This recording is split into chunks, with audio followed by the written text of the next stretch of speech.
वक्फ bill पर नीतीश कुमार और चंद्रबाबू नायडू से लेकर चिराग पासवान तक धर्मनिरपेक्ष नेता हैं या फिर नहीं, इस पर नई बहस शुरू हो गई है। तो चलिए अब बारी बारी से हर चेहरे के जरिए ये समझने की कोशिश करते हैं कि मुसलमान वोटों की राजनीति करने वाले इन नेताओं ने अगर बिल का समर्थन किया तो आखिर क्यों किया।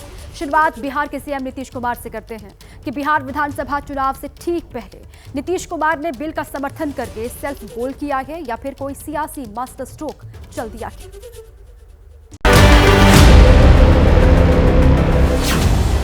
आमतौर पर ईद हो या फिर कोई दूसरा आयोजन, नीतीश कुमार अपनी धर्मनिरपेक्ष छवि की वजह से ऐसे किसी आयोजन का हिस्सा बनने का मौका नहीं छोड़ते। नीतीश कुमार की मुस्लिम पॉलिटिक्स को समझने के लिए थोड़ा पीछे चलते हैं। 2005 में नीतीश कुमार जब पहली बार मुख्यमंत्री बने थे तो उन्होंने 3 प्रयोग किए थे। पहला प्रयोग, दलितों से महादलित अलग किए। दूसरा प्रयोग, पिछड़ों से अति पिछड़ों को अलग किया। और ऐसे ही उन्होंने मुस्लिमों में से पसमानदा मुस्लिम अलग करके उन पर काम किया।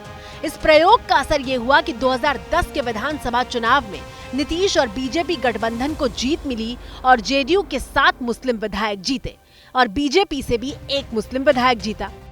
ये देश प्रेम से चलेगा, मोहब्बत से चलेगा, भाईचारे से चलेगा, सद्भाव से चलेगा, गले मिलने से चलेगा, सबकी इज्जत करने से चलेगा। इसमें कभी टोपी भी पहननी पड़ेगी, कभी टीका भी लगाना पड़ेगा और सबको बराबर की खुशी के साथ स्वीकार करना।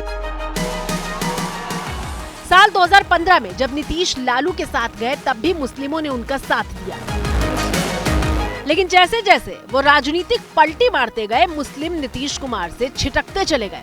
2020 में CSDS का बिहार चुनाव के बाद का सर्वे कहता है कि 76% मुस्लिमों ने लालू कांग्रेस के महागठबंधन को वोट दिया था। सिर्फ 5% मुस्लिमों ने एनडीए को वोट किया और तब जेडीयू और जीतन राम मांझी इसका हिस्सा थे। 2% मुस्लिम वोट चिराग पासवान की एलजेपी को मिला।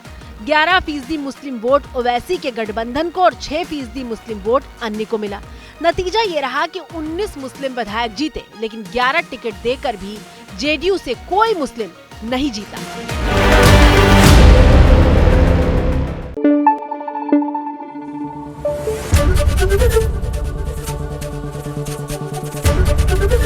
ABP न्यूज़ आपको रखे आगे।